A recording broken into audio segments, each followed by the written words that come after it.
bem-vindos a mais um episódio do Cal Talk, o podcast que dá voz a produtores, técnicos e pesquisadores que atuam na pecuária leiteira.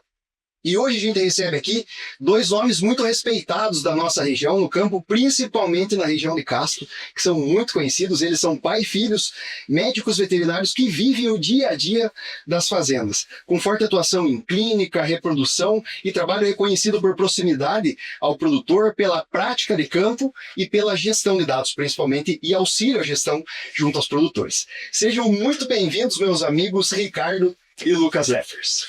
É um prazer, na verdade, nós estarmos aqui, na verdade, com vocês.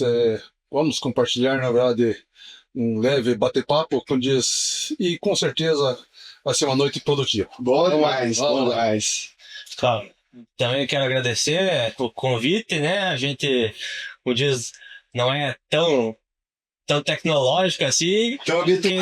Quem sabe nesse sentido até o pai tá mais pra frente, mas queria agradecer o convite também. O pai é pra frente. E eu gostaria de agradecer também a vocês dois, agradecer por vir, a gente sabe da rotina de vocês e se deslocar de casa para cá, tem as crianças, tudo, então obrigado mesmo. O Ricardão, assim, ele é um mentor profissional meu. Para quem não sabe, quando eu falo Ricardão lá no Instagram, o Ricardão me ensinou assim, é o homem aqui, ó. E quando eu tava na faculdade, eu tive a oportunidade de acompanhar o Ricardão, assim, então ele, para mim, é um exemplo, assim, de pessoa, de técnico, que eu admiro muito e, assim, faz parte da minha família, assim, porque ele me ajuda muito, me ajuda até hoje. O Lucas também, a gente conversa menos, mas o Lucas me abriu muito a cabeça para a parte de analisar dados. E eu até estava mostrando para o Felipe já hoje a parte de análise que vocês fazem assim. Então, é um trabalho louvável e muito admirável. Então, obrigado mesmo mais uma vez. Estou lisonjado com o elogio que você fez. E, na verdade, eu te conheço desde que você era apenas um técnico quadrícola, na verdade, no Bezerreiro da Francana. E hoje, na verdade, é o gestor, na verdade, da Francana. E na verdade, é gratificante você ver justamente as pessoas crescerem na vida e não só tecnicamente, mas você também, como gestor, na verdade, de pessoas, você é uma pessoa fora de série. Então, eu fico lisonjado, na verdade, em ver a evolução que as pessoas têm, na verdade, durante todos esses anos, na verdade, que a gente vem acompanhando, na verdade. Muito bacana, muito bacana. Mas vocês, como profissionais, muito já conhecem. E a gente hoje vai um pouco mais a fundo. E a primeira pergunta que a gente tem aqui do Cal Talk é o seguinte: quem é o Ricardo e o Lucas longe das propriedades, longe das fazendas, longe das vacas, longe da veterinária? Quem são como pessoas, como família? Conte um pouquinho para nós, quem são vocês? Na verdade, eu hoje já recebi minha carteirinha de idoso, então já posso estacionar, na verdade, nas vagas preferenciais. Sou veterinário, na verdade, já há 38 anos, então não é de ontem. E eu tive, na verdade, a grata satisfação, na verdade, de poder constituir uma família, na verdade, muito boa. Eu tenho uma esposa que é uma grande pessoa. Tenho filhos, na verdade, que são filhos maravilhosos, de que eu só tenho orgulho. Deus me presenteou, na verdade, com 4 netos, que são 4 netos, Isso é coisa boa. e vindo o 5º. Então, na verdade, essas são as bênçãos, na verdade, que Deus tem nos proporcionado. E para mim, na verdade, nós temos, na verdade, uma base construída em cima de princípio religioso, Deus, família, primeiro plano, trabalho vem em segundo plano. Mas se você tem essa base, na verdade, tudo você constrói de uma forma muito mais fácil. E mais sólida também. Mais sólida também, com certeza. Bom demais. Conta pra nós, Lucas. Bom, eu sou veterinário já há uns 7, 8 anos. Na verdade, ser bem sincero, até hoje não gravei em que ano que eu me formei, mas já tem por aí. Sou casado, minha esposa tá, dessas horas deve estar se apurando no banho da criançada lá. Sou casado e tenho 2 filhos. O 5º neto que ele se refere é o próximo herdeiro que tá vindo. Bacana, parabéns, cara. E como diz, o trabalho exige, a gente tenta equilibrar tudo no dia a dia, mas É batidão. como diz, me perdi um pouquinho, mas é difícil equilibrar tudo isso daí, né? Então, por isso que eu digo, tirar um momento assim é também desafio, né? Sim. Sim. Ah, foi isso que. Equilibrar todos os setores da nossa vida, né? A profissional, o pessoal e tudo mais, né? Como que começou a história de vocês na veterinária? O que foi o impulso inicial, assim? Na verdade, eu fiz, na verdade, como jovem, e muitos jovens, na verdade, da nossa época, na verdade, eu fiz o colégio agrícola, então eu, na verdade, estudei no colégio Instituto Cristão.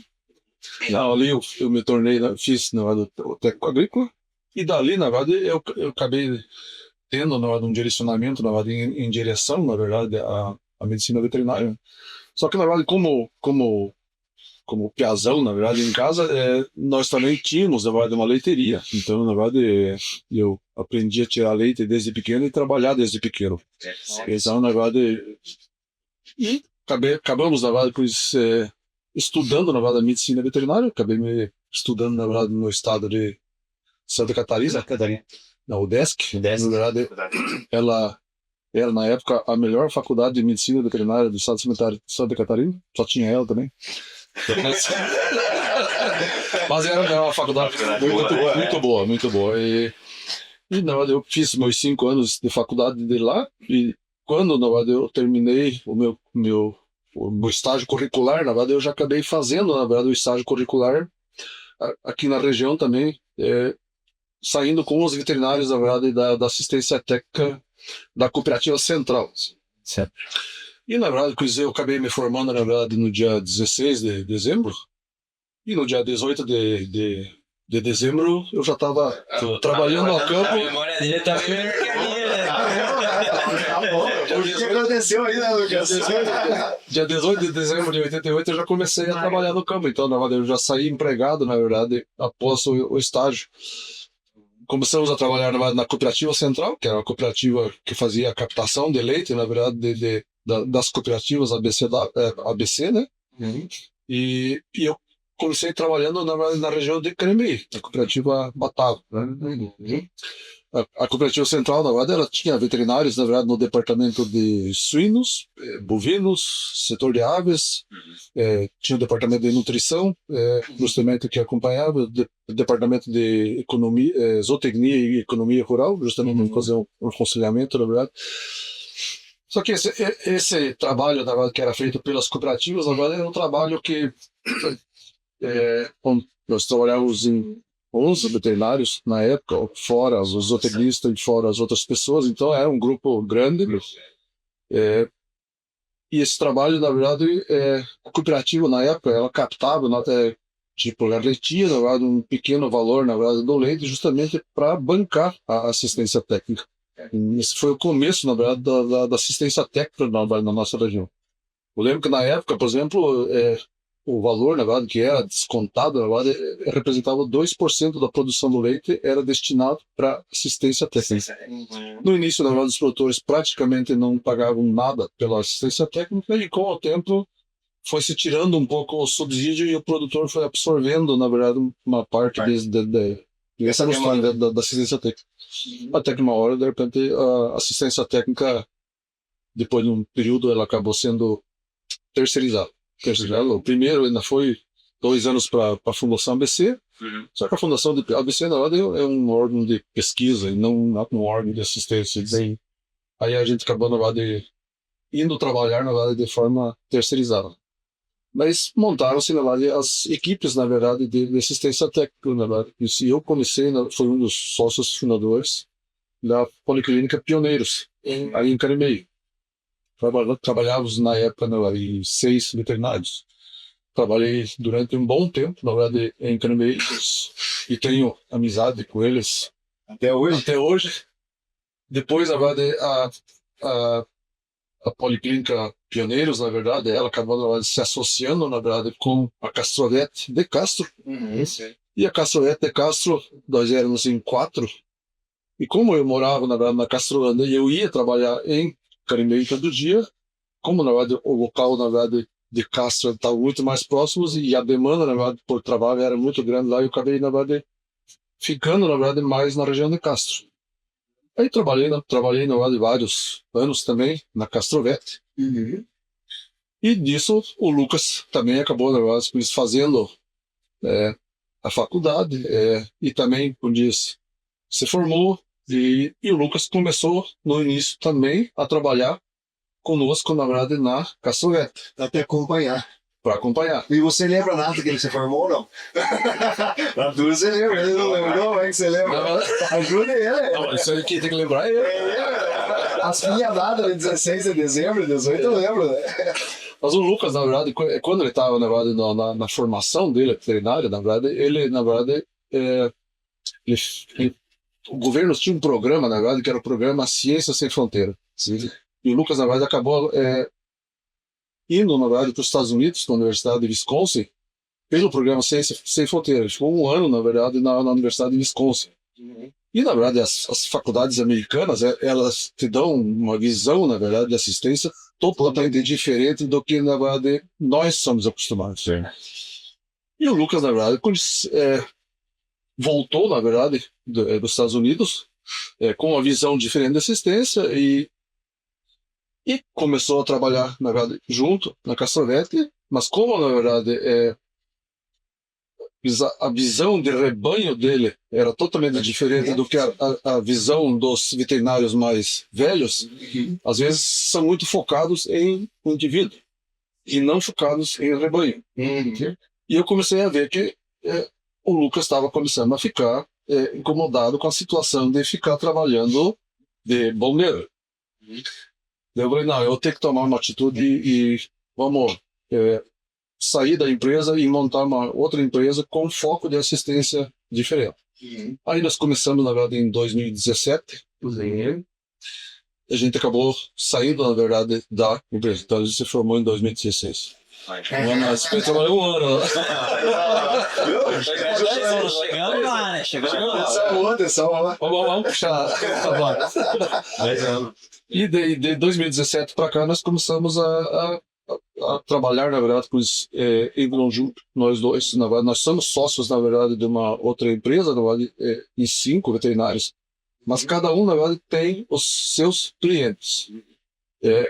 O que a gente faz? Na verdade, a gente se ajuda, na verdade, em casos de férias, em casos de repente ficar doente, alguma coisa, aí você aciona, na verdade, os colegas, e vice-versa, porque a gente também ajuda eles. Então, aí você pelo menos tem um tempo para você tirar uma férias, para você... É importante. Que é importante. Se ajudar, né? Se ajudar. Porque, na verdade, uma pessoa que não tira férias, a saúde mental de uma pessoa dessa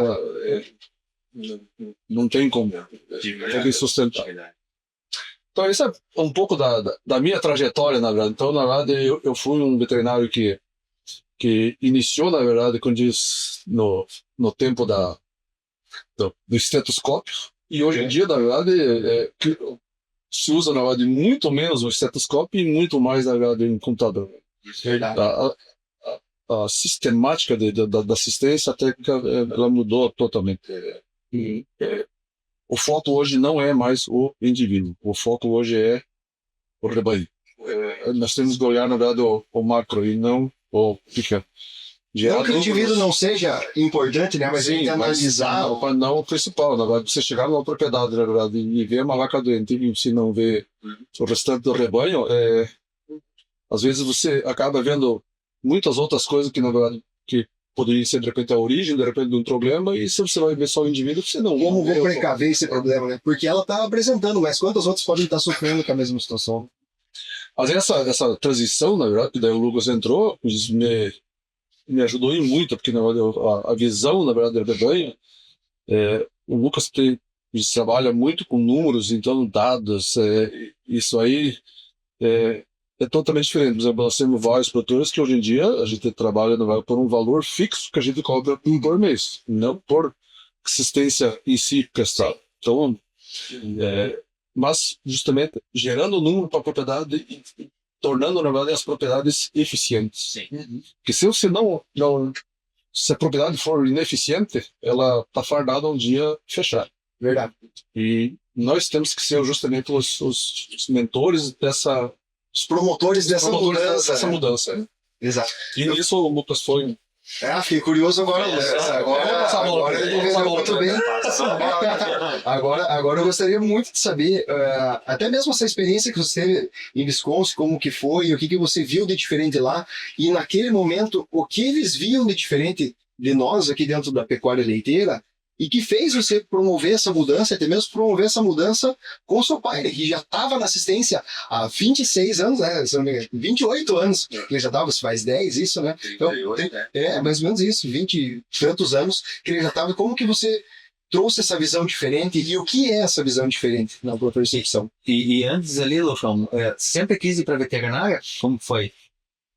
Sim, na verdade, assim, da mesma maneira como foi pra ele, bom, não trabalhei igual ele de piazão, né? Mas da mesma maneira eu fiz o colégio técnico, o mesmo Instituto Cristão, que já tem lá mais de 100 anos, né?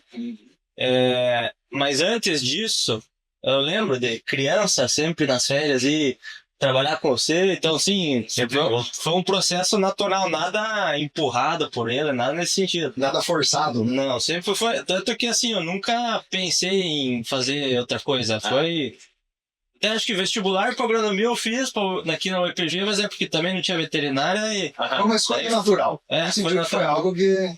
e... Aí daí eu fiz a graduação, existia esse programa Ciências Sem Fronteiras, me inscrevi, eu podia escolher 3 faculdades nos Estados Unidos para, como diz, aplicar. Aí dentro delas eu escolhi Madison, né, que é referência. Inclusive na época eu já pretendia trabalhar com reprodução e lá tinha o grupo de pesquisa do professor Milo, que já tinha bastante nome, né, o desenvolvedor do OVSync. Então, deu tudo certinho, como diz, me encaixaram lá. E como eu estava no final do meu curso, eu não poderia fazer disciplina da parte de veterinária lá.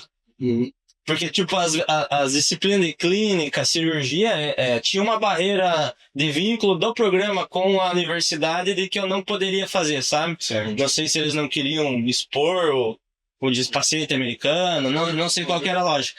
E isso me obrigou a fazer a disciplina do curso que eles têm lá, que é Dairy Science, né? Não é como se fosse um curso de zootecnia, mas exclusivo para leite, né? Que tem muito mais então, essa visão de gestão de números. Tem disciplina de fisiologia, mas assim, o foco já era rebanho, né?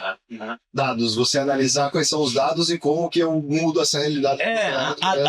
E até mesmo assim, o pessoal que faz veterinária lá, eles geralmente fazem uma graduação antes para depois entrar na veterinária, né? Tanto que até o pessoal lá estranhava, né? Que eu tinha uma idade bem nova e fazia veterinária. Já tava pela boa. Então eles fazem esse curso para depois fazer veterinária. Eu não pude fazer a disciplina de cirurgia, como eu disse. Já tinha o Ricardão para ensinar em casa, por sorte. E daí eu fiz a disciplina de...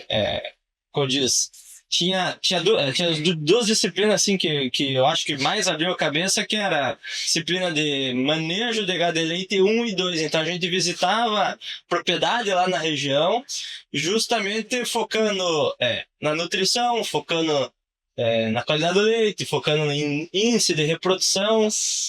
E lá, como o programa, que bem dizer, a maioria das propriedades usam era até então o Dairy Comp, acho que ainda a gente tinha aula dentro dessa matéria, essa disciplina de como avaliar uma propriedade pelo computador, sabe? Legal. Olha que legal. Então acho que é ali que, bem dizer, começou essa ideia. E junto com isso, eu fiquei com o grupo de estudo lá de reprodução e fui mais desinclinado nesse sentido. Né? Fazendona grande lá, né? Bastante fazenda grande e frio, bastante frio também. O que nem sempre é ruim para as vagas, de quanto de frio, né? Beleza. E hoje, sim, falando do dia a dia de vocês, o que mais toma tempo na atividade de vocês dentro da fazenda? Se passar um dia assim com vocês de campo, for trabalhar o dia inteiro, qual que é o problema mais recorrente que vocês observam, que mais acontece no dia a dia, que vocês mais veem aí? Hoje o nosso trabalho, por exemplo, a gente acaba fazendo paciente de controle sanitário, que é um programa obrigatório, na verdade, pelo governo. Mas as propriedades que nós atendemos, a maioria das propriedades são grandes propriedades. E as grandes propriedades, na verdade, elas não te chamam, na verdade, por uma clínica kosher. Sim. Porque as grandes propriedades, elas todos têm bons funcionários. E esses bons funcionários, eles dão conta, na verdade, do No dia a dia. do dia a dia. Então, por exemplo, você me perguntar, quando você atendeu uma tristeza para o estádio? Pô, nem eu me lembro, porque isso faz tanto tempo, né? Então, mas ninguém te chama. Essas É um outro perfil propriedade minha, mas tem hoje, por exemplo, o que mais me chama, por exemplo, é obstetrícia, Uhum. parto e cirurgia. Cirurgia, na verdade, normalmente cesariana ou, de repente, um deslocamento abdominal. Alguma e outra pequena cirurgia, mas pouca coisa. Mas nada de mas clínica do dia a dia, praticamente. Aí o Lucas, por exemplo, ele trabalha, por exemplo, na parte reprodutiva. A parte reprodutiva, as grandes propriedades trabalham semanais. Só para você dar uma explicada. Sim, então o que mais me toma tempo, claro, ainda é a rotina semanal de ultrassom, né? Então eu tenho todo dia, bem dizer, visita em alguma propriedade, às vezes uma cedo, uma de tarde, às vezes 2 da manhã, como diz. Então até o que mais me tomava tempo, até que uns 6 meses atrás, 1 ano atrás, era justamente conciliar isso daí, né? Porque além de estar no campo fazendo, eu ainda tinha que tirar um tempo para extrair o número ali e processar isso daí, né? Mas agora a gente tem uma colega veterinária que fez estágio com a gente, se formou e tá me ajudando nesse sentido, a Isa. Então, obrigado, Isa, pela ajuda. E está me sobrando um pouco mais tempo para não só criar um número, mas ler aquilo e tomar uma decisão, né? Tentar. Porque, assim, a gente às vezes ainda acaba criando um relatório e engavetando um pouco, sabe? Então, tem que sobrar um tempo para ler aquilo lá e querer tomar, por exemplo, fazer virar atitude, porque senão Tomar decisão. é um processo à toa. Até seria legal você comentar o tipo de propriedade que vocês atendem hoje. Qual é o perfil de propriedade? Tamanho, tecnificação, como que funcionam hoje essas propriedades? Claro, generalizando, né? Temos hoje, por exemplo, 20 propriedades, na verdade, a maioria é grande, tem alguma e outra pequena, e tem algumas propriedades, na verdade, que a gente faz todo o trabalho, mas tem algumas propriedades que a gente faz apenas algum serviço da propriedade. Por exemplo, controle sanitário, por exemplo, da Francana. Sou eu que faço. O restante, o Luizão faz. Mas obstetrícia é brava, o Ricardão. A hora que dá um Qualidade é leite, Cristiano. Então, na verdade, existem várias propriedades onde justamente tem os profissionais que fazem os serviços específicos. Por exemplo, qualidade do leite é algo, por exemplo, que toma tempo e você tem que ter todo um plano de ação para trabalhar. Eu lembro que em todos esses anos que nós convivemos, né, Luiz? Sim. Um dia o Luizão me perguntou, pô, tô com uma célula somática que tá 500, 550, 500, 550 e o troço não vai. O que eu faço de Luizão? Vou te ser bem sério, eu não tenho tempo para ficar acompanhando uma coisa dele de perto. Você tem que pegar uma profissional que ela vai justamente fazer um trabalho focado, Seja especialista em cima disso, e ela vai te dar uma solução popular. Aí, eu indiquei, na verdade, a Cristiane Azevedo, que ela está trabalhando até hoje na propriedade, na colega veterinária, era de fora de série. E no começo ela teve uns desafios, porque a incidência de mastite crônica era alta, então mastite crônica, assim, baixo na célula somática do dia para o Então, na verdade, ela foi indo. Eu lembro que até hoje, a propriedade tomava, né, um desconto muito grande na realidade da capacidade do leite. E o trabalho foi indo. Hoje, a célula somática é 100 e pouquinho. Então, é assim. E hoje a propriedade é bonificada, na verdade, pela coleta do leite. Então, é essa diferença aí entre você não ser penalizado e você ser bonificado e fora, às vezes é a diferença da perda da produção que você tem e você não consegue, muitas vezes, mensurar, né? Então, e esse trabalho, na verdade, é assim, você tem pessoas trabalhando em alguns setores da propriedade, sabe? Criação de bezerros é algo também que hoje em dia as pessoas estão trabalhando. E eu vejo, na verdade, que muitas grandes propriedades, na verdade, hoje em dia tem esse tipo de trabalho. A pecuária leiteira em si ela é multidisciplinar no mundo.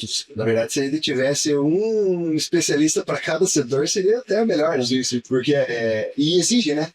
Cada setor exige. E você não precisa ter medo, na verdade, depois de se trabalhar dessa forma, porque na verdade você tem que estar justamente amparado justamente por colegas que, na verdade, que vão te auxiliar nessa coisa.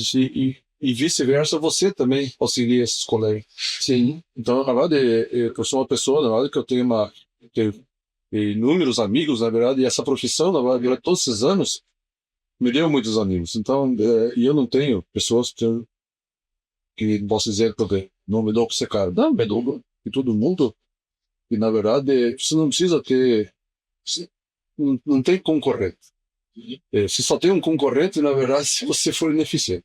É verdade. Se você faz seu trabalho bem feito, sim. É isso aí. Não tem o que ficar assim. Tem demanda para todo mundo e na volta, Bolsonaro. Na verdade, é muito trabalho, é muita vaca nessa região, né? E hoje, frente a dados, assim, Lucas, o que você mais analisa dentro de uma propriedade? Você acabou de chegar numa propriedade, vamos supor que você foi atender uma propriedade nova. Quais são os principais dados que você analisa? E o que você toma de decisões em cima disso? Uma visão mais ampla, assim. Na verdade, se eu entro numa propriedade hoje para começar a analisar, assim, com um panorama só, é até difícil você dizer, né? Porque eu vejo assim, pelas propriedades que a gente atende, você tem uma dinâmica, um fluxo de farto, uma realidade hoje que daqui a 3 meses muda. Tem muita coisa aqui, como diz, que oscila, mas assim, falando em reprodução, claro, a gente gosta de ver DEL, mas o DEL oscila. Às vezes a mesma propriedade que a gente atende, por exemplo, agora, que está com um DEL de 150, concentrou parto, por isso que baixou.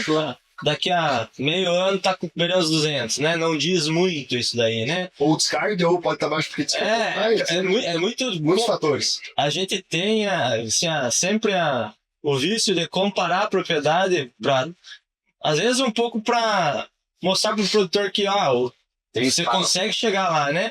Mas a gente sabe que, na verdade, se você tiver uma taxa de descarte mais alta, você provavelmente vai ter um número menor. A idade com que o teu rebanho tá, se o teu rebanho, como diz, é mais novo ou mais velho, se o produtor tá crescendo ou não tá, isso interfere em tudo, né? O melhor número que seria pra gente realmente querer comparar é o quanto que o cara ganha de dinheiro, né? Porque não necessariamente o cara que tá com o melhor número tá com o bolso mais cheio, né? Exato, e é o mais eficiente, né? Mas a gente, assim, tem que se basear por alguma coisa. Então, assim, falando em reprodução, a gente gosta de ver DEL, porcentagem de vaca prenha, concepção de vaca mensal, semanal. A gente tem muita informação. Um desafio também é que se você olhar informação com uma base de N baixa, você fica louco, né? Você não pode. Nossa, ternou. Mas assim, taxa de serviço, taxa de prenhez. O que eu acredito que é importante o produtor entender também é que ele compare os dados dele com o objetivo dele e com a evolução dele, né? Porque eu acredito que o benchmark é importante para a gente se desafiar. A gente fala assim, eu posso chegar mais longe, eu posso ir melhor, eu posso ser melhor dentro da atividade. Mas às vezes a comparação, quando você pega grosso modo e fala como que tá teu DEL médio, como que tá o meu, nem sei para onde tá o real. Assim, você compara produtor de 2 ordenhas com 3, compara quem usa BST, quem não usa. Muito devagar. Quem tá vendendo, quem não tá vendendo. É um desafio contigo mesmo, né? Tipo, você tem que acompanhar teus dados para que você seja melhor frente ao teu resultado da tua eficiência. Não é só única e exclusivamente essa comparação, né? Mas além de tudo, assim, a gente gosta de olhar por isso. Até às vezes dá um pitaco no nutricionista, né? A gente gosta de ver como é que tá a gordura, como é que tá a produção. A gente tem que olhar tudo, né? Sim. Olhando o número, dá mais ou menos a entender o que tá acontecendo com a vaca, né? A vaca tá emagrecendo, a vaca não tá, o que tá me fazendo segurar meu número ou não. Então, assim, eu acho que até com o passar dos anos a gente vai pegando um pouco mais esse feeling, né? Sim. Que número olhar, às vezes vem, assim, tecnologia nova, né? Hoje em dia o pessoal da associação traz bastante coisa, trouxe esse perfil de ácido graxo, a gente vai tentando ler o que serve de informação para tomar decisão. Tem bastante tecnologia. Sim.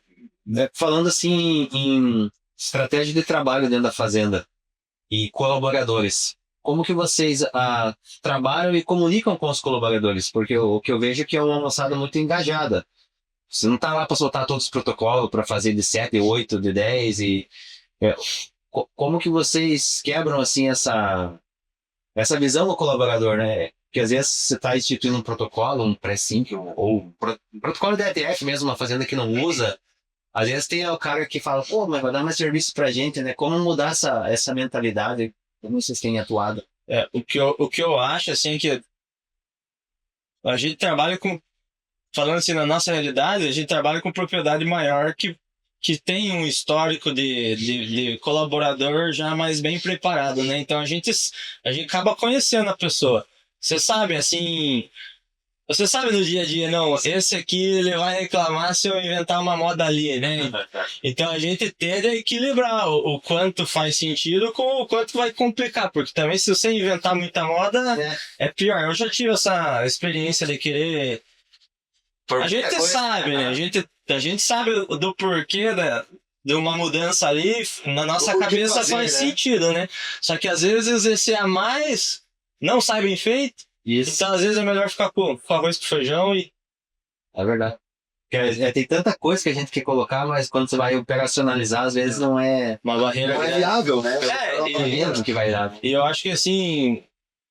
Até o produtor sabe, muitas vezes, o gargalo dele, né? Então, assim, ao mesmo tempo que ele quer te cobrar, é justo você também cobrar o produtor de dizer, não, aqui não tá melhor, porque a condição que nos é dada limita, né? Sim. Mas... E na verdade, que você trabalhar na verdade, com o ser humano é uma coisa delicada, né? Porque hoje em dia, na verdade, um dos grandes problemas na verdade, na nossa região se chama mão de obra. Sim. Mão de obra está cada vez mais difícil, então não adianta você ficar também apertando demais. Então você tem que ter muita acessibilidade, na verdade, para conversar. E na verdade, que você dentro de uma cadeia produtiva, eu sempre digo, é igual uma corrente, onde cada um é um elo dessa corrente. Se um elo falhar, quebra a corrente inteira. Então não adianta, por exemplo, eu querer fazer todas as coisas do meu jeito, que eu acho que é o certo, se de repente alguém de repente da cadeia. Então troque uma ideia com todo mundo antes, converse com todo mundo antes, e na verdade saiba valorizar o funcionário, porque queira ou não queira, um funcionário na verdade é aquela linha de frente que se o cara de repente quer te ferrar, é o cara que vai te ferrar. E na verdade, então ceder muito bem com eles. Uma vez eu lembro que teve um grande produtor meu que um dia chegou assim para mim: por que os peões gostam tanto de você? Eu falei para ele: viu, trate ele de igual, que ele vai te tratar de igual. Se você tem um bom relacionamento com os funcionários, você consegue muito mais fácil fazer as coisas que você quer dentro de uma propriedade. Então, esse é o princípio básico do relacionamento. Então, Não adianta, a gente depende de pessoas. demanda de pessoas. Então, na verdade, são pessoas que são do bem também, então Sim, vamos respeitar eles. Que... O que o Ricardão fala é o que acontece mesmo, assim, ele fala e o que faz, porque a gente tem o exame anual lá na fazenda e assim, é um dia que é uma expectativa para todo mundo, do manejo, da sanidade, assim, sabe? Mas não assim, vamos trabalhar mais ou vamos fazer correria, não é. Tá vindo o Ricardão aí, vamos se preparar pra gente fazer tantas vacas e o pessoal cria expectativa pra fazer a vida, contribuir. Então é uma vida gostosa. Não sei se sabia, mas eu fui o primeiro veterinário da Francana. É mesmo, olha só. Francana, na verdade, quando ela importou os primeiros animais, que era na verdade do Uruguai e da Argentina, na verdade, foi o primeiro veterinário da Francana. Olha, que já começou com 150 milhas na época. Ficava lá embaixo, perto do secador lá. Ficava lá na ponta. Lá na ponta do secador, ali começou, e daí depois que foi mudado para onde ele hoje é a sede. Começou com 150 novilhas e ali foi aos poucos começando. Esse é o Maurício Davis aqui, contando um pouquinho do início, dos primeiros animais. Ele, seu Renil, você, na privada ali no... Seu Renil, é da minha época. Patrimônio da... E se você não assistiu o episódio do seu Maurício Eidanos, não perde tempo e abre lá e vai assistir. Ficou muito bom, estrogou uma ideia aqui muito boa. Ele trouxe muitos princípios que ele utilizou ali, muita sabedoria de tantos anos como produtor. E até te pergunto, com tanto tempo, assim, 38 anos já atuando, atendendo propriedade, qual que é o maior erro que você já viu o produtor cometer, ou o mais comum, o mais recorrente, que você vê o produtor cometer, assim, dia a dia? Bom, um dos grandes erros que eu vejo é justamente, às vezes, essa falta de relação com o próprio funcionário, na verdade, com... Tem a ver também com as pessoas, né? Por isso, ali, muitas vezes, a coisa... Ele poderia, às vezes, ter muitos resultados melhores, se ele tivesse muito mais consideração você, o funcionário, um funcionário feliz, ele trabalha muito melhor. Semana passada ainda eu estava numa propriedade e ela também estava se queixando desse problema de falta de mão de obra, que a coisa está difícil. E ela me falou que ela estava participando, não é, de uma bola de vários amigos e um deles comentou, eu cheguei a uma conclusão que na verdade nem sempre o salário é o que realmente o funcionário quer. Se você de repente ele tiver uma casa e ele tiver uma churrasqueira na casa, ele vai dar muito mais valor nessa churrasqueira, porque ele está se sentindo valorizado, que você está justamente criando uma expectativa de bem-estar para ele. Ele sente, na verdade, isso como sendo uma reciprocidade. Então, dinheiro para eles nem sempre é tudo. Então, na verdade, para você saber cativar um funcionário, saber...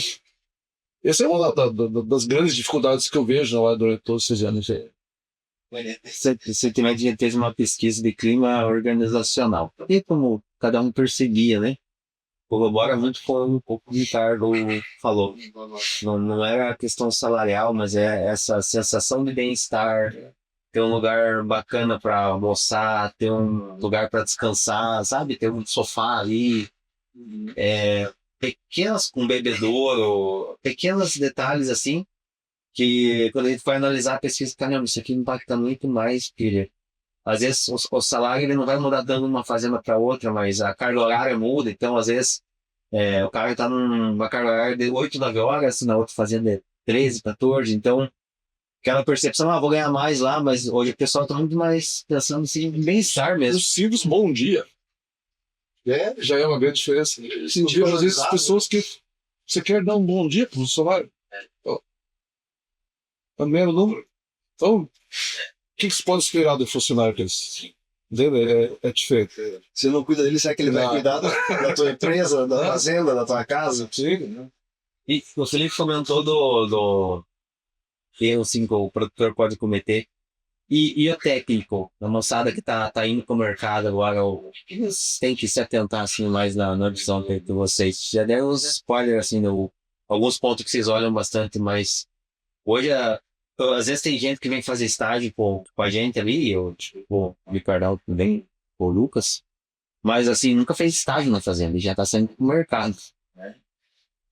O que essa moçada tem que olhar mais, se atentar para não demorar muito tempo para aprender também, né? Na verdade, eu vejo hoje, na verdade, que o mercado de trabalho, na verdade, as nossas universidades, na verdade, estão formando profissionais, na verdade, no mercado que deixam muito a desejar, sabe?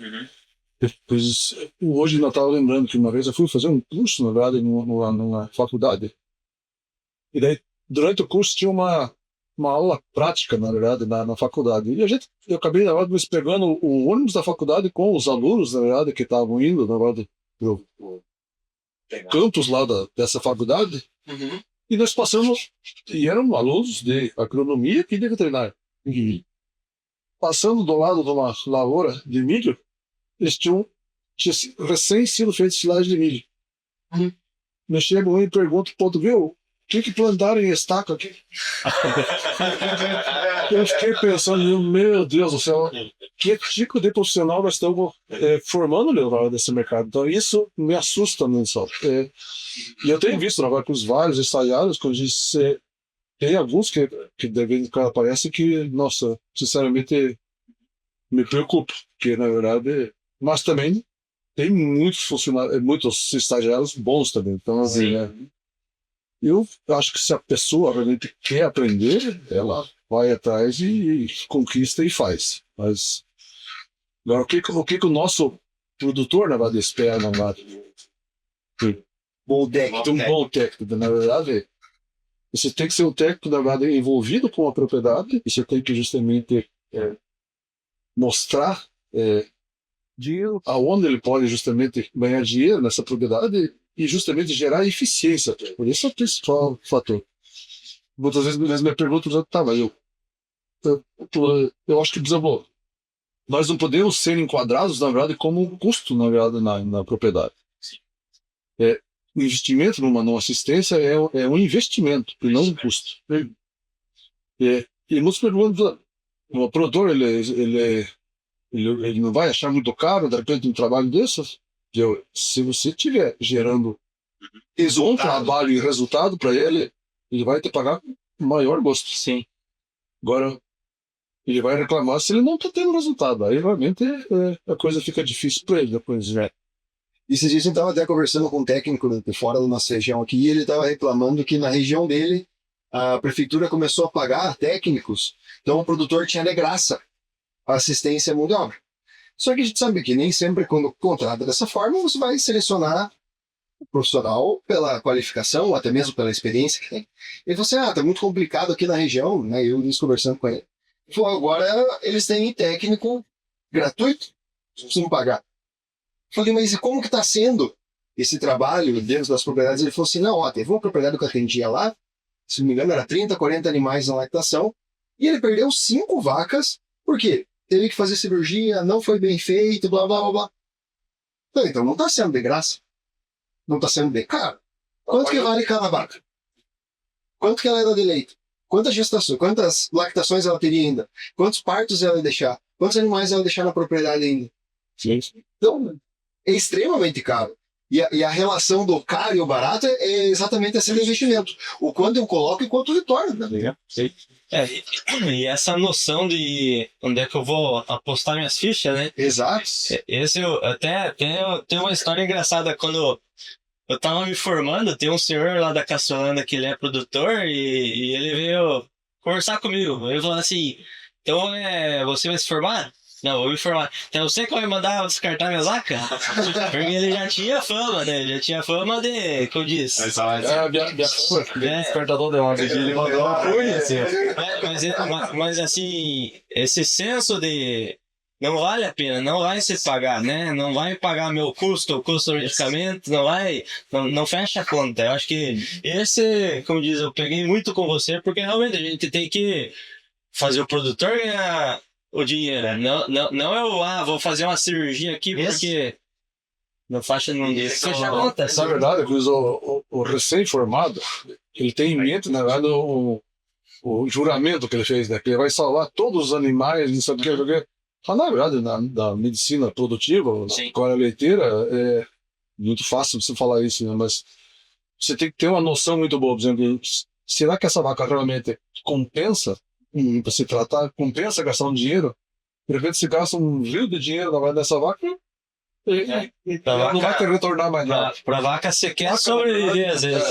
Vaca, na verdade, ela tem que dar dinheiro. Se ela não der dinheiro, infelizmente, reposição e entra a próxima. E na verdade, eu tenho uma fama, na verdade, de ser um matador de vaca. Eu vejo muito fácil que a vaca não compensa e acaba descartando.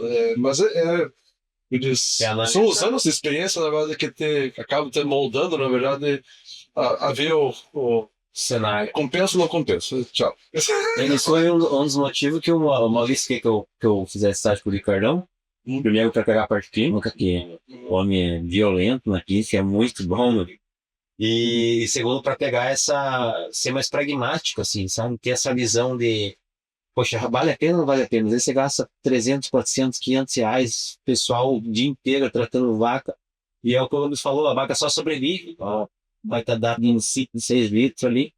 Então, isso é muito importante para dentro da fazenda. Alguém que toma essa decisão realmente pensando no retorno desse animal. Não, e o que tem que ficar claro também para quem está ouvindo a gente aqui e que não é do setor, e de entender, hoje eu estava numa propriedade lá em Arapoti e a gente estava falando sobre isso.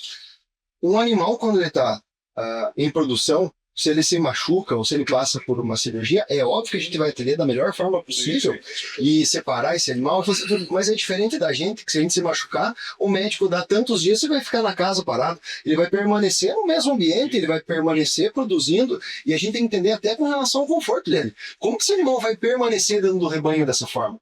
Como ele está, se ele não está conseguindo, entre aspas, nem se pagar, provavelmente ele também não está tão confortável assim dentro daquele ambiente. E a gente tem que ter essa percepção. Por exemplo, pega uma vaca, de repente, com um problema de claudicação, por exemplo, uma vaca dessa, por exemplo, de um sistema intensivo, como o de vocês aí na Francanas, sim, essa vaca, na verdade, ela atrapalha.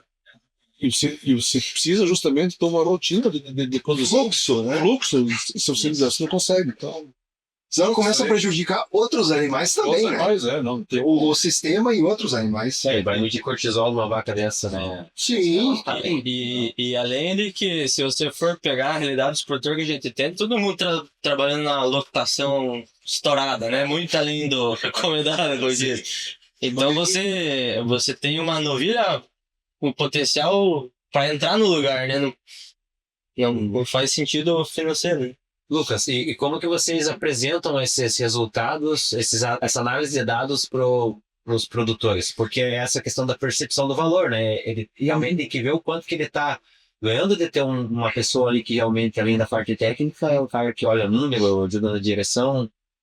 Isso aí, na verdade, cada produtor, assim, tem uma situação, a gente não tem nada engessado, né? O que a gente tem de rotina, também só para explicar, a gente não faz esse trabalho em todos os produtores, a gente atende bastante gente, e esse trabalho de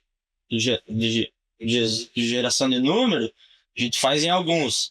Então, toda semana que eu vou fazer ultrassom, na verdade, eu extraio informação de sala, né? Tanto do Dairy Plug quanto do Delpro.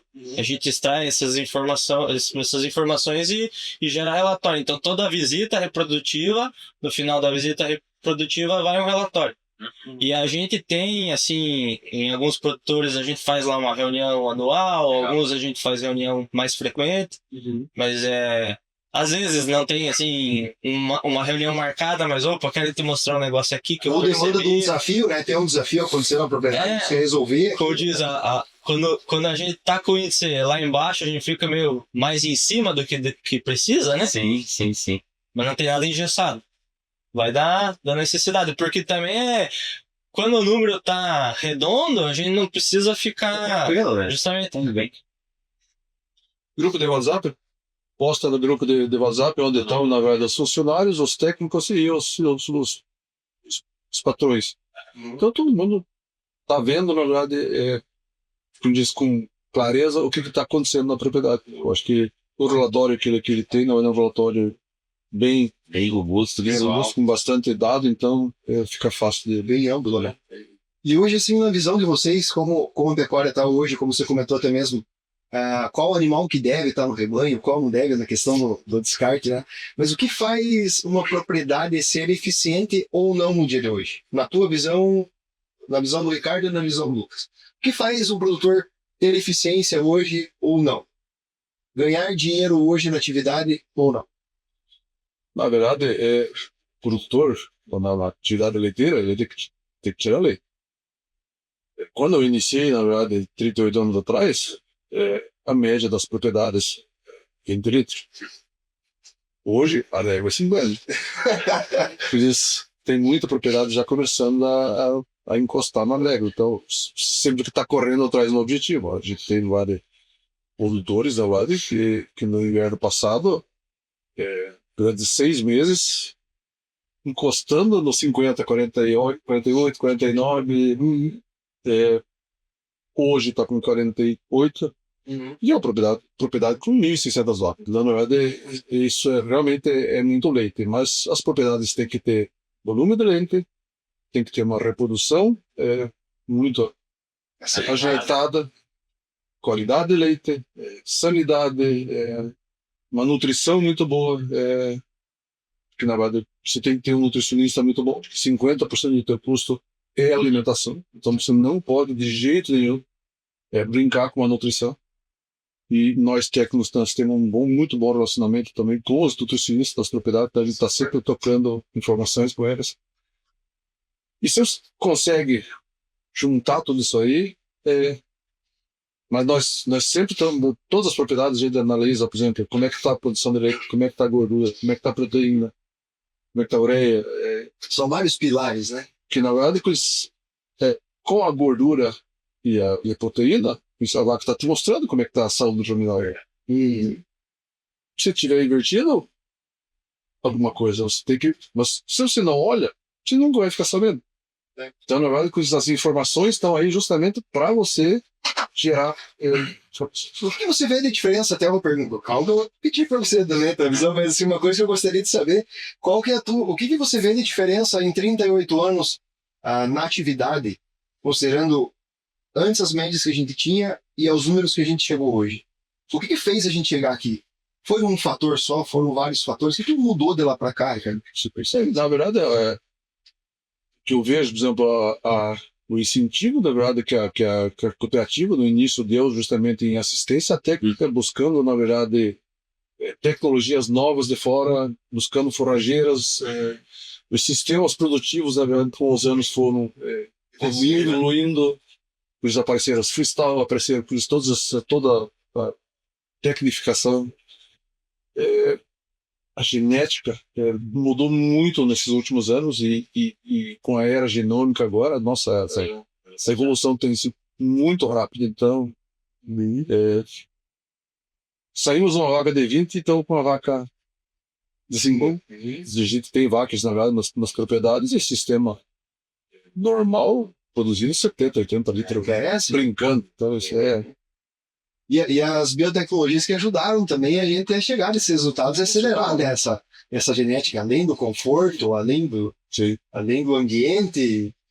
O Lucas, por exemplo, ele trabalha muito essa área justamente de reprodução, ele também trabalha com transferência de milhões, então ele tem um foco muito grande nessa área de melhoramento do ponteiro. Isso eu até queria perguntar pro Lucas.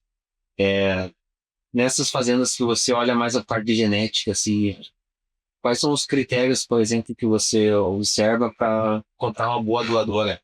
E eu sei, assim, que dessa avaliação dessa doadora, para a gente fazer um protocolo lá de superovulação, tem algo que você olha além da genética nela, para ver se é um animal que vai estar respondendo lá? Sim. Então, na verdade, assim, a escolha da doadora não parte só da minha decisão, né?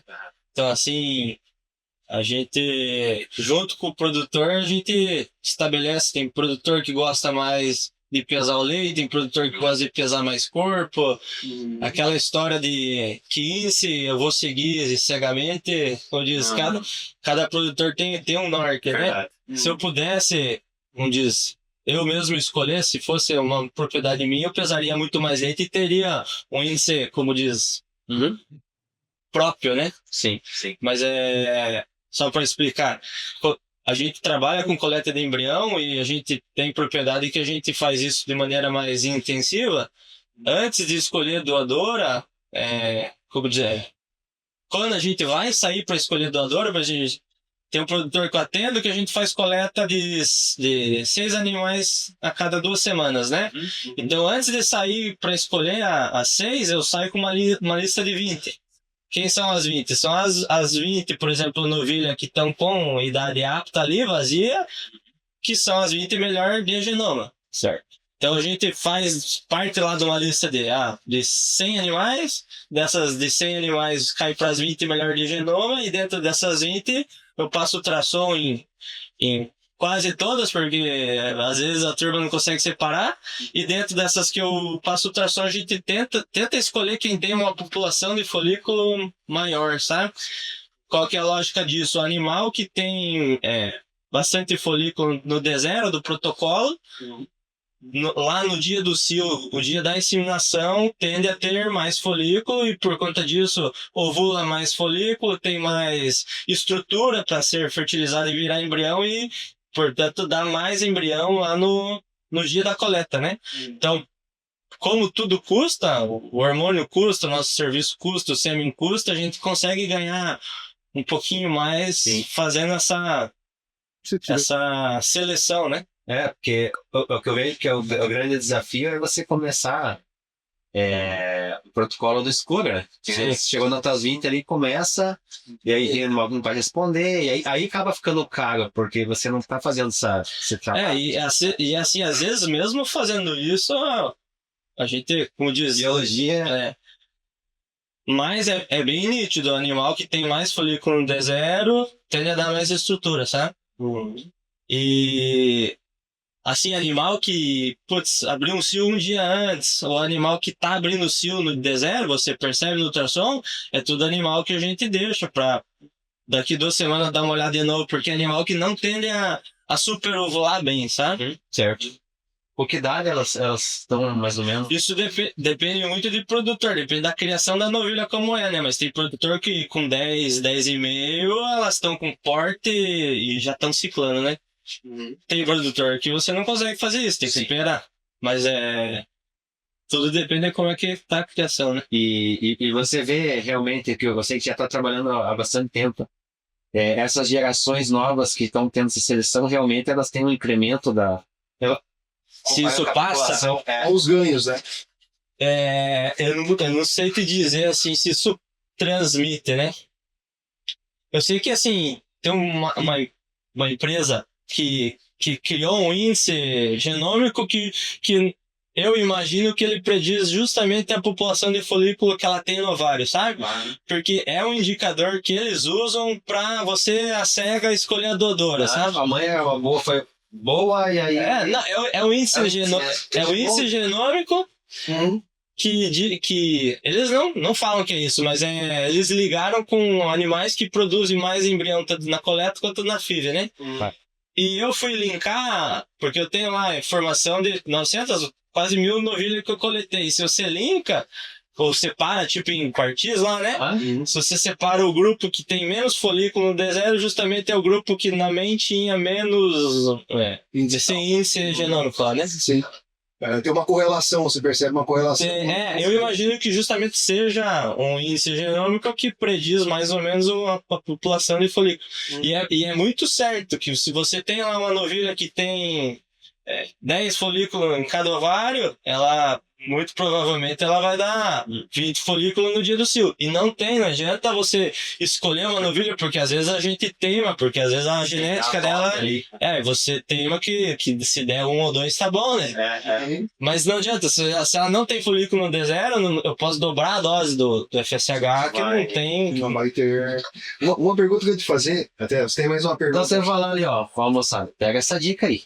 Então, uma coisa que eu ia te perguntar é o seguinte: se um produtor que não faz transferência de embrião hoje me perguntasse por que ele deveria fazer e qual que é o retorno que ele vai ter, qual é o ganho dele começar a utilizar a técnica da propriedade? É na prática mesmo. Sim, na verdade, só faz sentido você trabalhar com isso se você tiver ganho, senão o custo, como diz à toa. São, acho que 2 pontos. Além do melhoramento genético, que você consegue replicar um animal melhor, como diz, você vai ganhar na geração, as filhas, você vai ter mais desempenho, né? Você vai ter, a produção da filha vai ser em, sei lá, 300 litros superior na próxima lactação, você ganha ali. Sim. Você pode ganhar tanto na fertilidade, você pode ganhar na saúde dela, e não só nessa geração, porque isso é um efeito dominó, né? Isso. A filha da filha vai ser melhor. Sim, jogando. Então, a gente trabalha muito com genoma, né? Às vezes você produz uma geração que ela é, sei lá, em mais de 1000 libras superior do que se você inseminasse a vaca com sêmen até bom, sabe? Então eu até tenho Quantas gerações eu ia precisar para chegar nessa? e até eu tenho uma planilha que justamente quando a gente vai entrar para trabalhar, a gente apresenta do quanto que essa ferramenta se paga, né? Porque custa, né? Tem investimento. Mas se, por exemplo, você comparar. Hoje em dia o pessoal até ainda tá usando sexado em vaca, né? Mas o embrião a gente vai usar o semi-sexado, então a gente tem a porcentagem de fêmea muito mais alta, né? Se, por exemplo, na simulação lá com uma média razoável de embriões, com a concepção desse embrião razoável, se se a filha produzir 300 litros a mais, às vezes ela já paga a ferramenta, né? E o segundo ponto é que você tende a ter uma concepção melhor do que uma inseminação, né? Tem fazenda que pode usar isso como terapia, né? Isso é uma vantagem da superovulação, que é o embrião da superovulação, que é um número assim, ele já trabalhou bastante tempo lá, e é um número que ele é mais constante, né? E geralmente, assim, ele está sempre acima da inseminação. Então, é uma estratégia na fazenda para você estar embreando essas vacas mais rápido. A perda ela é muito parecida com a inseminação, às vezes nem diferença dá. E você tem esse ganho genético. Eu acho que na verdade os números são praticamente iguais. Aqui na verdade, na transferência de embrião, você faz uma seleção justamente da receptor. Sim. Então, na verdade, na inseminação você insemina todo mundo. E na transferência, não, você só vai transferir quem tem CL. As que não tem CL, você tira fora. Então, automaticamente já não ia embriar também na inseminação. Isso é um pouco mais criterioso, né? Então, na verdade, no final, na verdade, os números são muito próximos. Às vezes um pouquinho mais, mas Na verdade, tudo depende, né? Se a inseminação está sendo bem conduzida e você não tem problema nenhum ali, você não tem um problema de sêmen, inseminador, é muito próximo, né? Tanto que tem ação, né? tanto que tem um trabalho de um pessoal que lavou vaca inseminada justamente para entender se o problema da concepção era o encontro, né? A fertilização, ou se o problema que hoje a gente já sabe é dali para frente, né? Então, se eu não me engano, 90% dessas vacas lavadas aos 7 dias tinham um embrião fertilizado. Então o problema não é sêmen, né? Então, numa propriedade que conduz o processo de maneira certa, acho que fica bem elas por elas. Às vezes a gente se bate para acompanhar também. A questão é realmente conduzir isso no momento certo, né? mas essa propriedade, por exemplo, que o Lucas está mencionando, que é uma propriedade que está hoje, né, com 900 vacas em lactação, coleta 6 novilhas cada 2 semanas.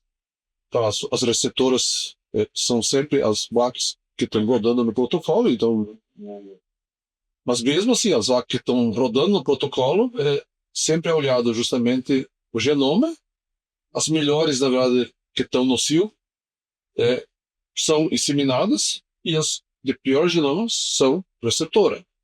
Então, na verdade, e o que aconteceu nessa propriedade, na verdade, nessa dinâmica? Como todas as novilhas são inseminadas, na verdade, com sêmen sexado, e as vacas, na verdade, recebem muitos embriões, na verdade, de sêmen sexado, 70% dos partos na propriedade são fêmeas. E essa é uma propriedade que eu sempre falo, cara. Essa propriedade, ela tem uma reposição fora de série. E um crescimento também, Crescimento. né? E como a genética não é muito boa, que ela ganha, na verdade, vendendo reposição, é uma propriedade é uma propriedade que tem relação vaca-novilha, né? A razão de 1,2. Então tem para cada 1.000 vacas tem 1.200 novilhas. Então é uma propriedade que consegue crescer e vender ao mesmo tempo, sabe? Esse é o cenário ideal, né? E é uma receita importante, né? É. Principalmente, mesmo que ele queira estabilizar ou que ele queira crescer, qualquer uma das duas frentes para ele serve. Às vezes ele fala, vou crescer em rebanho, ou não, vou estabilizar agora e vou vender todo o meu excedente. Ele tem uma receita a mais, né? E nessa propriedade a gente tava com um resultado muito bom e assim, tava faltando receptora, dando até dó de congelar embrião, né? Porque o índice do congelado assim, não é igual, não tem como, né? Então o que a gente fez? Agora a gente tá trabalhando com PEV seletivo. Certo. Na semana que eu rodo o protocolo de doadora, eu puxo um pouquinho de vaca do PEV. É uma propriedade que trabalha com PEV de 80, sabe? Então na semana que vai rodar doadora, eu puxo as vacas de genoma inferior, que rodariam na semana seguinte, para rodar, sabe? Certo. Então a gente tem para ter receptor para trabalhar, porque senão ela tava congelando demais, né? Então, por exemplo, essa semana agora a gente rodou bem pouquinho o protocolo, porque é semana que não tinha doadora. Semana que vem eu pego as que eu represei e as da semana seguinte, né? Problema bom dentro da fazenda. A gente... E é uma propriedade de trabalho que ela tinha, na verdade, um PEV de 60. Beleza. E a gente trabalha com fez, como na verdade os números reprodutivos, na verdade a concepção dessa propriedade é muito boa, a gente acabou justamente postergando o PEG para 80. No final, o intervalo de parto que ela tinha e o que ela tem hoje é o mesmo. É o mesmo. Melhorar Jogamos 20 dias para frente, só que na verdade, como a saca na verdade está numa condição muito melhor na verdade 20 dias para frente, a concepção aumentou muito na primeira inseminação. Então na verdade E o serviço a menos? aquela porcentagem prenha lá tantos mas dias. isso ela você tá- só vai saber se você mensurar número. Quem não mensura número, não. Não. Hoje em dia não existe mais achismo. Na verdade, você tem que olhar os números. E não existe também uma verdade universal válida para todas as propriedades. O que dá certo numa propriedade não quer dizer que vai dar certo também na outra. Isso é. Você tem que ter o feeling justamente para você. Você acredita que isso é a diferença do produtor que tem um resultado, que tem uma consistência pro que vive apagando fogo e correndo atrás do rabo? Você acha que essa seria a diferença? Essa análise mais criteriosa? Olhado. Tem. Hoje você acha que E eu acho que um desafio muito grande é que hoje a gente tem muito número, né? Tem número de lá, tem número de cá, tem. Informação, velho. Isso, e chega demais, eu acho que até nesse sentido o produtor se satura porque não é muita coisa, tem né? que ser um dado prático, né? E tem muita coisa que, assim, é um número que não leva a lugar nenhum, né? Então, às vezes, o produtor acaba se saturando e não tomando atenção, dada atenção pro que. Sim. E quando vocês começaram a trabalhar nesse modelo, realmente ele fazia essa análise de número e dados, porque não é o normal todas as fazendas fazerem uma análise dessa, né? Não. Como foi a aceitação das fazendas, ou como foi a reação do pessoal, assim, pô, o pessoal não está realmente olhando o número, está mais preocupado com... E até mesmo a diferença de resultados nas propriedades antes e depois. Que foi Ser bem sincero, isso aí nem partiu do produtor, né? Começou no. Acho que. Mais assim. Como eu tava meio recém-formado, eu queria, como diz, acompanhar pra saber, opa, tá dando certo isso aqui, não tá dando certo. Partiu da gente, aí a partir do momento eu pensei, não, mas eu acho que isso aqui tinha que ser compartilhado com o produtor, né? Sim. E tanto que isso não é nenhuma cobrança do produtor pra gente, é mais assim, pra gente entender a dinâmica do que tá acontecendo com a fazenda, a gente compartilha e se por algum motivo, alguma coisa que a gente tenta convencer o produtor a mudar não é suficiente, a gente tem um pouquinho de informação pra... Subsídio de orçamento. E na verdade, com isso, os produtores, você pode ter certeza que isso também se conversa. E na verdade, com isso, É verdade. e na verdade, nós fomos procurados, na verdade, com dispor alguns que não eram nossos clientes, e na verdade a gente tomou por decisão, na verdade, em não pegar, na verdade, novas fazendas. Sim. Que não adianta também você querer encher, na verdade, de cliente e não fazer bem feito. Sim. O princípio básico é faça bem feito. Acho que isso é o primordial. primordial. Não adianta ter volume e não fazer bem. Mas vocês me perguntaram o que me toma tempo, né? E o que me toma tempo é pôr pra vaca ainda, né? Porque eu tenho essa vontade de, eventualmente, como diz, ajustar uma equipe para fazer mais essa função de... Porque não necessariamente a gente precisa fazer a reprodução O operacional em si, né? Eventualmente algum outro colega pode conduzir a parte da mesma maneira, mas essa informação chegar e ler essa informação junto, sabe? Então, como diz, sei lá, Interpretar, né? É mais difícil interpretar as informações e tomar as decisões assertivas do que fazer o operacional. Por isso que é muito mais fácil ter delegar uma função como essa, né? Então, com a experiência que você já tem para ajudar o produtor a tomar uma decisão, faz toda a diferença. mas ao mesmo tempo, você não tendo essa presença do dia a dia, você fica um pouco mais cego, né? Mas assim, é uma ideia de eventualmente estudar. Achar um meio termo, né? Que Com certeza. Não pode ficar 100% fora, mas também não dá pra ficar 100% dentro. vai com mais hoje que a gente vê que esses produtores que realmente começam a compartilhar mais, eles acostumam e gostam, né, de estar recebendo, mesmo que às vezes ele não está analisando tudo certinho ali, mas ele gosta. Esses produtores que mudaram essa mentalidade, hoje você parar de mandar dado, ele olha, mas como é que tá os números? Não sei. Às vezes não tá olhando, mas sabe que alguém tá olhando, né? E com relação à parte de tecnologia, o que vocês veem assim que realmente, como está hoje, o que você acredita para o cenário futuro, assim, até na análise de dados, assim, inteligência artificial, sabe? Você acredita que dá para ganhar mais análise, mais tempo? Como você tá vendo? E até mesmo a eficiência dessa análise. Boa pergunta. Isso é. Ser bem sincero, eu já acho que eu tô ficando na geração que não tá acompanhando a inteligência artificial. É, do mesmo jeito que vê tanta ferramenta que no começo a gente achou que, quem sabe, não entraria, vai entrar, né? Agora, eu acho que a pessoa, para ler isso daí e entender, isso aí não tem como, vai ter que existir, né? Tem que ser alguém ali, né? O feeling justamente de você olhar e interpretar. Por exemplo, no Diego, por exemplo, você ir olhar na verdade uma vaca doente é uma coisa. Mas você rodar o barracão, ver como é que está o esterco das vacas, ver como é que está a comida, como é que tá as vacas como um todo, Sim.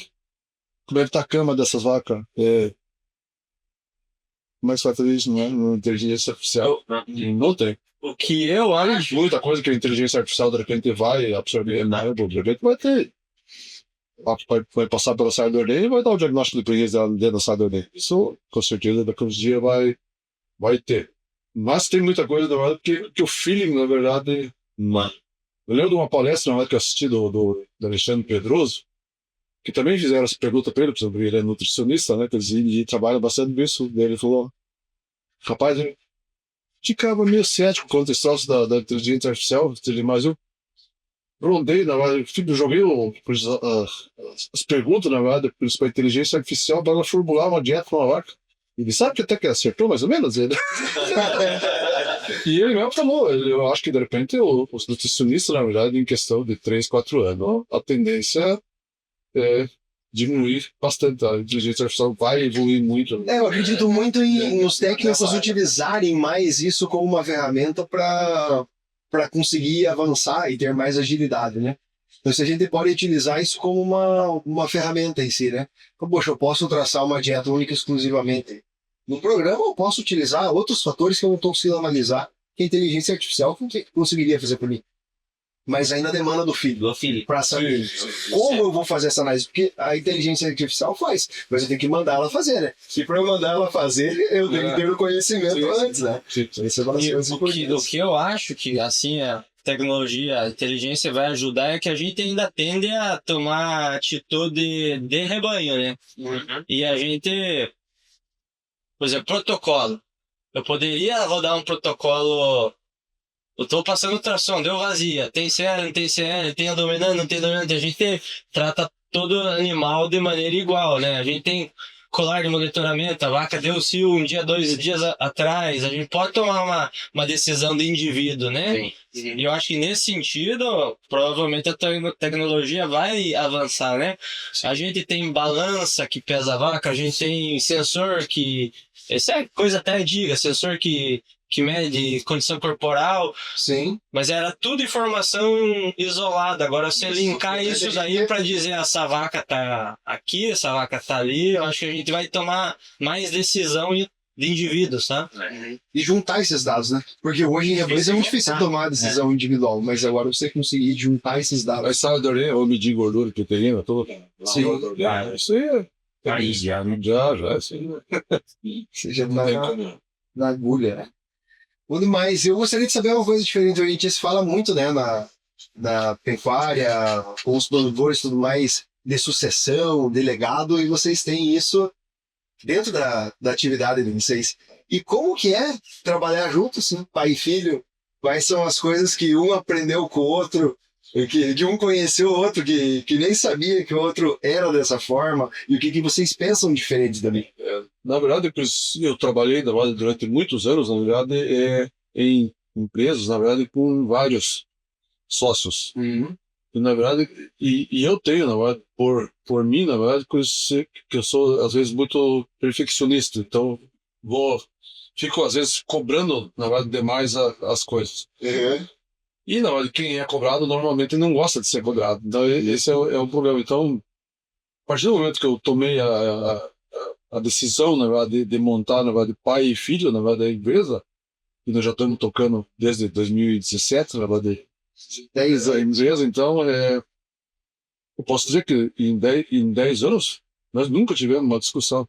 Que coisa. E, na verdade, por isso, e você tem que ter muito respeito, na verdade, por isso, por mais que, de repente, por exemplo, eu seja mais velho, de repente eu posso ter uma vivência muito maior, mas não quer dizer também que a gente sabe que isso não existe, na verdade, por isso, existe um eterno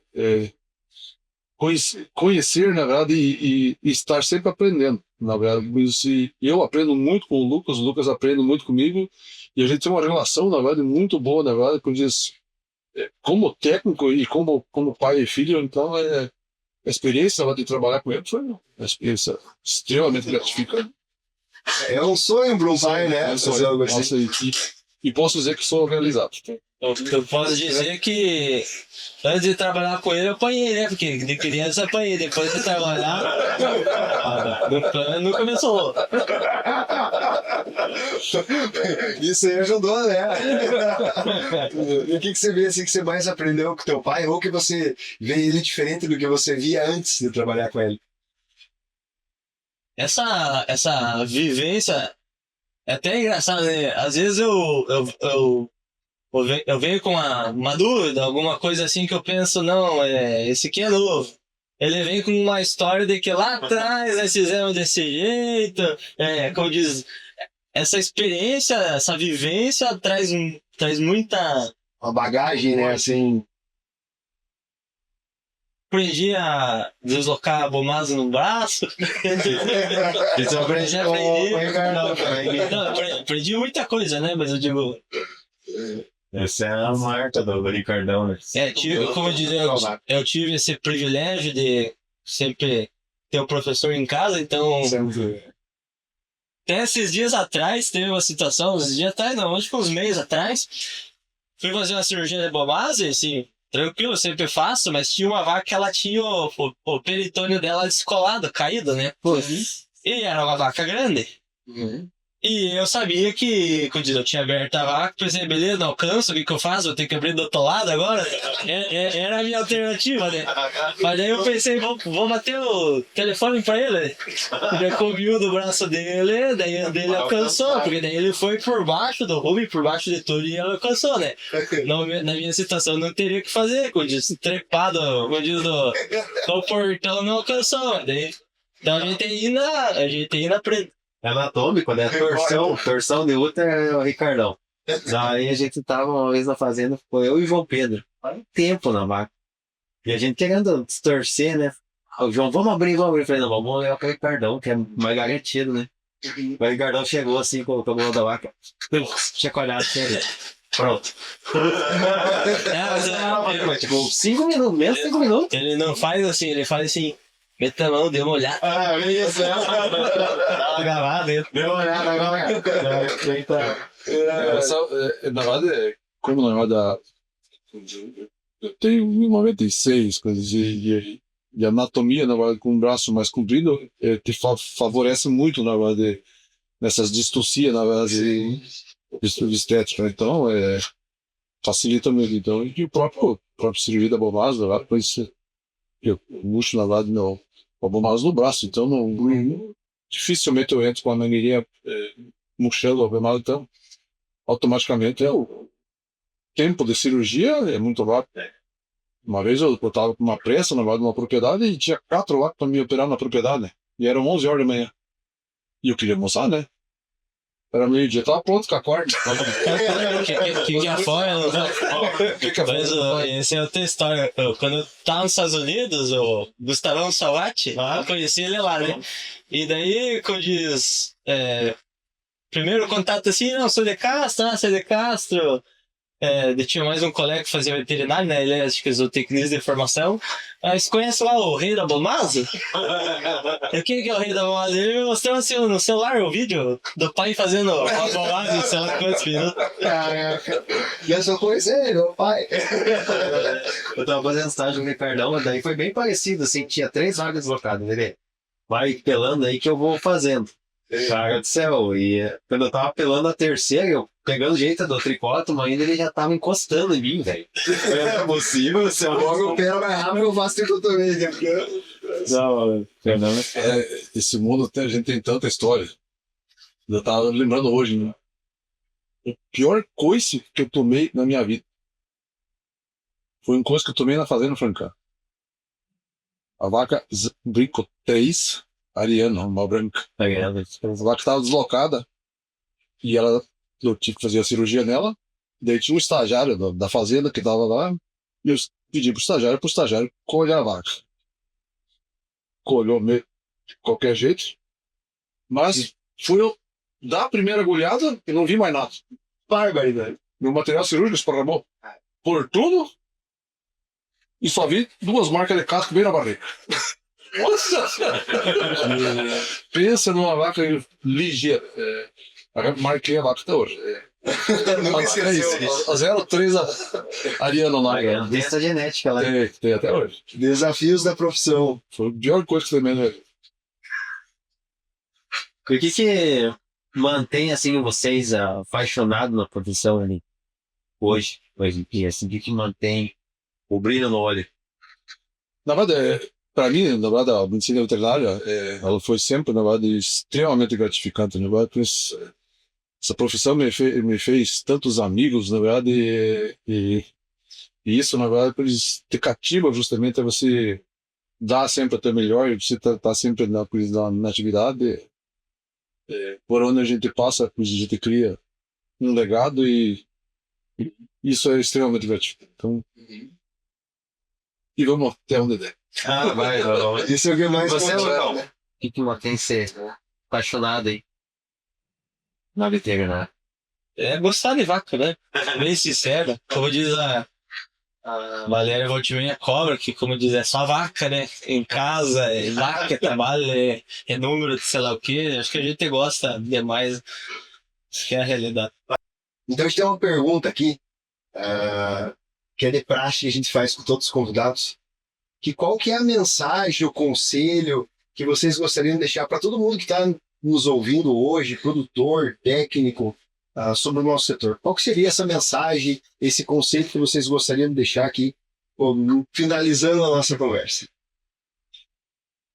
Tenha humildade, trate muito bem o teu próximo, que tratando bem o próximo é recíproco.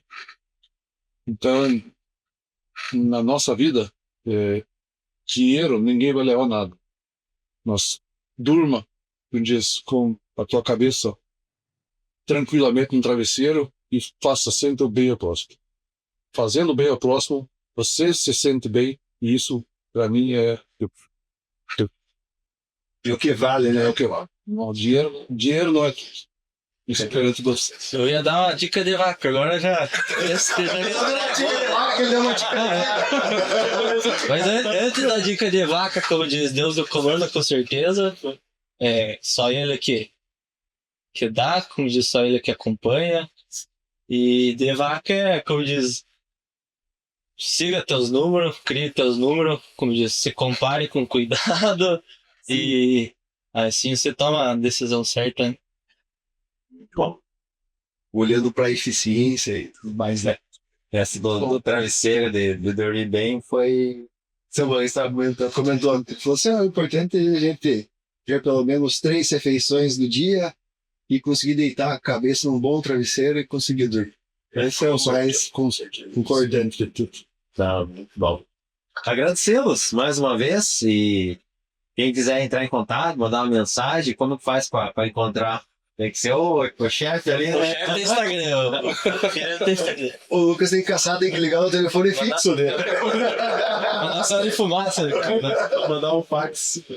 Não, mas na hora que quem fizer o nosso contato, o Luizão tem os nossos contatos, eles não é difícil. Sim. Mas a gente está sempre aberto justamente para trocar informações, trocar ideia com todo mundo. A gente esconde nada de nenhum. Só tenho que agradecer, na verdade, a oportunidade que vocês nos deram para vir aqui para esse bate-papo gostoso. A gente que é grato. Agradecemos. Nós também. Muito bom. Obrigado por aceitar o desafio, por ter vindo aí. Trocar essa ideia conosco. Tem que vir mais. Sair da zona de conforto, Hoje nós vamos abrir o Instagram pro Lucas. Não, mas é bom poder, assim, tá trazendo o dia a dia de vocês, o que vocês estão olhando, porque, como eu falei, para mim são referências, então é importante que mais pessoas também olhem. E técnicos que estão saindo aí, abrir essa cabeça, né? Vocês trouxeram muito essa mensagem hoje aqui. A gente precisa ajudar a fazenda a ganhar mais dinheiro. A gente precisa olhar número, ajudar a tomar decisão. Então, às vezes, o técnico está focado 100% só em querer, às vezes, palpar vaca ou só querer fazer cirurgia. Eu espero que essa conversa aqui tenha servido para dar uma chacoalhada, assim, né? E até as propriedades também, começar a buscar técnicos que tenham esse perfil. Porque são os técnicos que vão estar ajudando a fazenda a estar crescendo e sobrevivendo num cenário cada vez mais competitivo também. É isso aí. Com certeza. Obrigado por assistir até aqui. Siga-nos nos nossos canais no Instagram, YouTube, Spotify. Então, siga os nossos episódios. Obrigado a vocês por estarem aqui conosco e até o próximo episódio. Até lá. Nós agradecemos. Valeu. Valeu.